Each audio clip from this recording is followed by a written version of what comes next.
दोस्तों, अगर आप भी भारत और इंग्लैंड के बीच दूसरे टेस्ट के दूसरे दिन का धमाकेदार मुकाबला देखकर दिल से खुश हो गए हो तो फटाफट इस वीडियो को लाइक कर देना। आज का छोटा सा टारगेट है, बस 500 लाइक। तो उंगली घुमाओ और लाइक पर धावा बोल दो। अब बात करें वैभव सूर्यवंशी की, तो भैया जो दोहरा शतक ठोका है ना, वो मिस कर दोगे तो सच में गुनाह होगा। और भारत की टीम ने जैसे 670 रन बना दिए, वो तो सीधा दूसरे दिन को धांसू दिन बन गया। तो हाईलाइट वीडियो में जमे रहो, कहीं मत जाना। लेकिन उससे पहले आप बताओ जरा, भारत जीतेगा या इंग्लैंड दूसरा टेस्ट मैच? कमेंट में अपनी जबरदस्त राय जरूर लिखो। तो अब ज्यादा देर न करते हुए चलिए शुरू करते हैं वीडियो। तो दोस्तों, दूसरे टेस्ट की शुरुआत हुई इंग्लैंड के बर्मिंघम के एजबेस्टन मैदान पर और दूसरे दिन का खेल समाप्त हो गया है, जो कि बड़ा ही घमंडी टाइप के मैदान पर हो रहा है। इतिहास में मेरा नाम है, मैंने कई बड़े मैच देखे हैं वगैरह वगैरह, लेकिन इस बार इतिहास खुद हैरान हो गया, क्योंकि भारत के नवजवान कप्तान शुभमन गिल ने टॉस जीतते ही कहा, भैया हम पहले बल्ला चलाएंगे। अब जैसे ही बल्ला चलाने की बारी आई थी पहले दिन, तो केएल राहुल और यशस्वी जायसवाल दोनों ऐसे उतरे जैसे शादी में लड़के वाले, पूरे कॉन्फिडेंस में विकेट नहीं देंगे चाहे कुछ भी हो जाए, ऐसा मूड बना लिया था। पहले 1 घंटा तो ऐसा लग रहा था जैसे दोनों बटर चिकन के साथ सजग रोटियां बना रहे हो, आराम से सलीके से बिना किसी जल्दबाजी के रन बना रहे थे। लेकिन फिर हुआ क्लासिक ड्रामा। क्रिस वोक्स भाई ने एक जादुई इनस्विंग गेंद डाली और केएल राहुल को 47 रन पर बोल्ड कर दिया। भाई साहब, ऐसा लगा जैसे पूरे इंग्लैंड टीम में रेड बुल बांट दी गई हो, सब जोश में आ गए। अब मैदान पर आए हमारे कप्तान गिल साहब, लेकिन अफसोस, दबाव ने दिमाग खा लिया। सिर्फ 4 रन बनाकर एक ऐसा पुल शॉट खेला जो गली क्रिकेट में भी कोई ना खेले, सीधा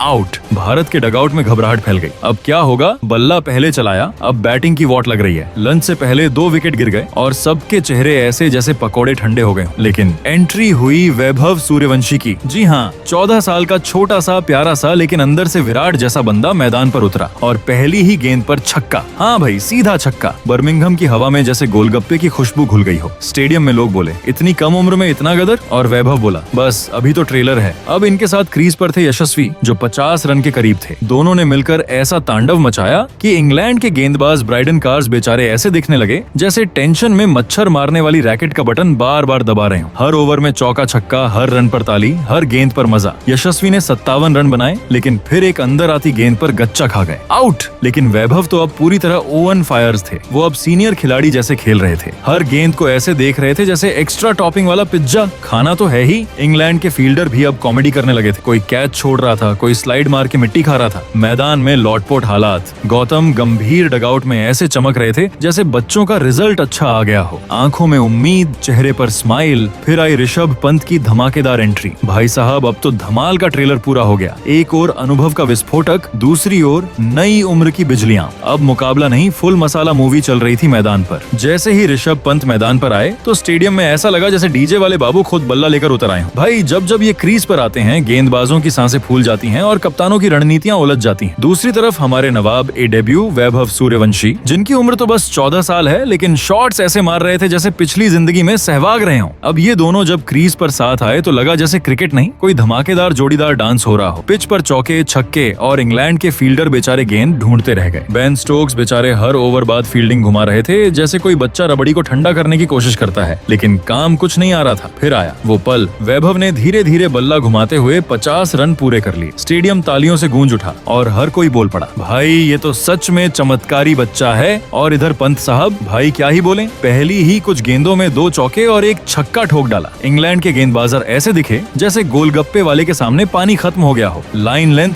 सब उड़ गई। अब दोनों की जोड़ी बन गई धमाकेदार। रन ऐसे आ रहे थे जैसे स्विग्गी पर फ्री डिलीवरी चल रही हो। फिर आया शो का हाईलाइट। शोएब बशीर बेचारे नई बॉल लेकर आए और वैभव ने 3 चौके और फिर एक छक्का ठोक दिया। मतलब एक ओवर में बशीर का बीफ और बुरा हाल कर दिया और अगले ही पल वैभव का शतक। 104 गेंदों में 17 चौके 7 छक्के। पूरा ड्रेसिंग रूम खड़ा हो गया और गंभीर सर भी हंस पड़े। मतलब ऐतिहासिक पल। दूसरी ओर पंत भी मजे में अर्धशतक के करीब पहुंच रहे थे और लग नहीं रहा था कि ये जोड़ी आज आउट होने वाली है। इंग्लैंड वालों की हालत देखकर लग रहा था जैसे बिना नमक के समोसे खा लिए हों। और भाई, टी ब्रेक से पहले ही भारत का स्कोर 260 पार। नीली जर्सी वालों का बोलबाला और इंग्लैंड बस नाम का रह गया। टी ब्रेक के बाद जैसे ही खिलाड़ी मैदान में लौटे तो माहौल ऐसा था जैसे बारिश आने वाली हो, लेकिन बारिश रनों की। इंग्लैंड वालों को डर था कि अगर पंत और वैभव ऐसे ही चलते रहे तो स्कोर 400 के पार पहुंच जाएगा और मैच जाएगा सीधा गटर में। लेकिन उन्हें क्या पता था कि ड्रेसिंग रूम में कोई सीक्रेट प्लानिंग नहीं, बस एक ही मंत्र चल रहा था, खेलते रहो, डरना मना है। वैभव सूर्यवंशी तो अब सुपर हीरो मोड में आ चुके थे। उन्होंने पहले ही ओवर में जोफ्रा आर्चर को ऐसा छक्का मारा कि गेंद थर्ड मैन के ऊपर से ऐसे निकली जैसे बर्ड फ्लाइट हो। इधर पंत भी अब फुल ऑन धमाल में थे, कभी स्वीप, कभी रिवर्स टू स्वीप, कभी स्टेप आउट करके सीधे गेंद को स्टैंड में। लग ही नहीं रहा था क्रिकेट चल रहा है, लग रहा था सर्कस और शो चल रहा है। वैभव धीरे धीरे 150 के पास पहुंच रहे थे और स्टोक्स का चेहरा ऐसा हो गया था जैसे मोबाइल में नेटवर्क गायब हो गया हो। बेन स्टोक्स ने गेंदबाज ऐसे बदले जैसे कोई टीवी चैनल पर मैच ढूंढ रहा हो, लेकिन हर ओवर में चौका छक्का, मतलब नो सिग्नल। और फिर आया वो पल, वैभव ने 150 रन पूरे किए, बल्ला उठाया और मैदान को ऐसे सलाम किया जैसे बोल रहे हो, थैंक यू बर्मिंघम, तेरा उपकार रहेगा। पंत भी अब 80 रन पर पहुंच चुके थे और दिख रहा था कि एक और शतक बनने ही वाला है। भारत का स्कोर अब 300 पार जा चुका था और इंग्लैंड की गेंदबाजी बिल्कुल जीपीएस के बिना चलती गाड़ी जैसी, न दिशा न गति। लेकिन तभी आया प्लॉट ट्विस्ट। बेन स्टोक्स ने बिछाया एक फील्डिंग जाल और पंत भाई उसमें फंस गए। एक प्यारा सा फ्लिक मारा, लेकिन सीधा मिड विकेट के हाथों में। 83 रन पर पंत हुए आउट और इंग्लैंड वालों ने ऐसे चैन की सांस ली जैसे गर्मी में बिजली आ गई हो। ऋषभ पंत का आउट होना थोड़ा दुखद था, लेकिन भाई जिस स्वैग से वो वापस लौटे, भारतीय डगआउट में कोई परेशान नहीं था। बॉस,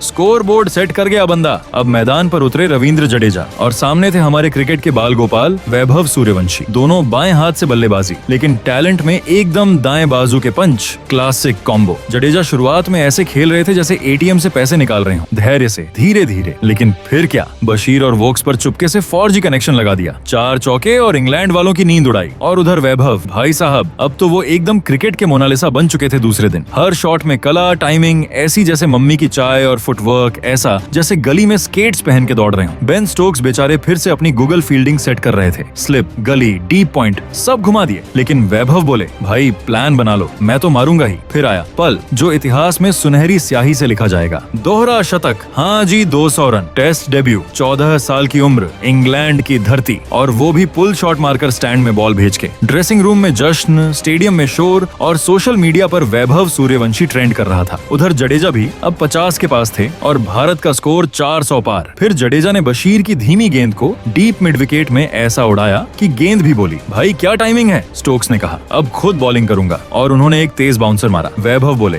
थोड़ा और ऊंचा मारो भैया, और बॉल गई स्क्वायर लेग के पार। लेकिन अगली गेंद में चालाकी कर दी, एक धीमी ऑफ कटर, अल्ले का किनारा और सीधा स्लिप में। वैभव आउट। 227 रन पर पूरा स्टेडियम चुप। फिर तालियां, जैसे कोई रॉकस्टार शो के बाद झुका हो। खुद इंग्लैंड के खिलाड़ी खड़े होकर तालियां बजा रहे थे। बॉस, लेजेंड पैदा हो गया है। अब जिम्मेदारी थी जडेजा के कंधों पर। लेकिन तभी एंट्री हुई वॉशिंगटन सुंदर की। उन्होंने आते ही 2 ड्राइव मारी, ऐसा लगा जैसे बटर पर स्लाइस चला रहे हो, लेकिन टिके नहीं। 22 रन बनाकर आउट। फिर आए जसप्रीत बुमराह, जो बल्ला थोड़ा बहुत चलाना जानते हैं। उन्होंने भी 13 रन जोड़ दिए, लेकिन बशीर की एक घुमा फिराकर फेंकी गेंद में झांसे में आ गए और आउट। अब भारत के 8 विकेट गिर चुके थे, लेकिन स्कोर बोर्ड पर चमक रहा था 500 के पार। इंग्लैंड वालों की हालत अब ऐसी थी जैसे परीक्षा में मैथ का पेपर देखकर बच्चा बोले, अरे बाप रे। वैभव की पारी सिर्फ रन नहीं थी, वो ऐलान था कि अब टीम इंडिया में नया सूरज निकला है, और ये सूरज सिर्फ उजाला नहीं करता, ताप भी देता है। भारत की पारी अब आखिरी मोड़ पर थी। 8 विकेट गिर चुके थे, लेकिन स्कोर चमचमा रहा था 500 के पार। इंग्लैंड वाले ऐसे लग रहे थे जैसे लस्सी पीकर धूप में खड़े हो, थके हारे बेजान। अब मैदान पर थे रविंद्र जडेजा और मोहम्मद सिराज। जडेजा पहुंच चुके थे 91 पर, बस 9 रन की दूरी और बन जाता शतक।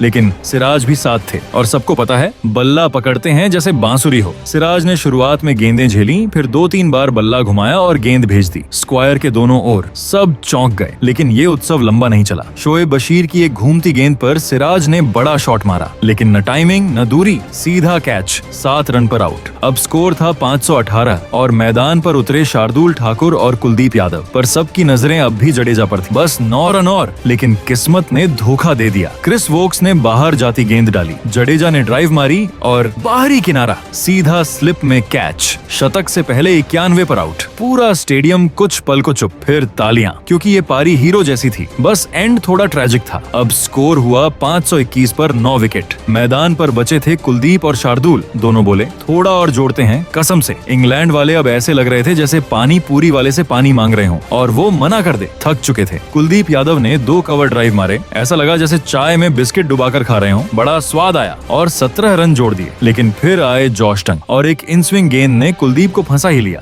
LBW और भारत की पहली पारी खत्म 526 रन पर। जी हाँ, 526। ये स्कोर नहीं था, इंग्लैंड के आत्मविश्वास पर एक तगड़ा मुक्का था। वैभव का दोहरा शतक, जडेजा की क्लास और टेलेंडर्स का भी थोड़ा बहुत तड़का, मतलब पूरी थाली परोस दी गई थी। और सबसे बड़ा मैसेज, तो भाइयों और बहनों, अब बताओ जरा, दूसरे दिन की धुआंधार बल्लेबाजी देखकर तुम्हारा क्या कहना है? भारत की पारी को आप 10 में से कितने नंबर देना चाहोगे? और हाँ, हमारे छोरे वैभव सूर्यवंशी के लिए तो एक स्पेशल कमेंट बनता है। बताओ, क्या वो अब तुम्हारे दिल में बस चुका है? नीचे कमेंट करके जरूर बताना। तब तक के लिए जय हिंद, जय भारत।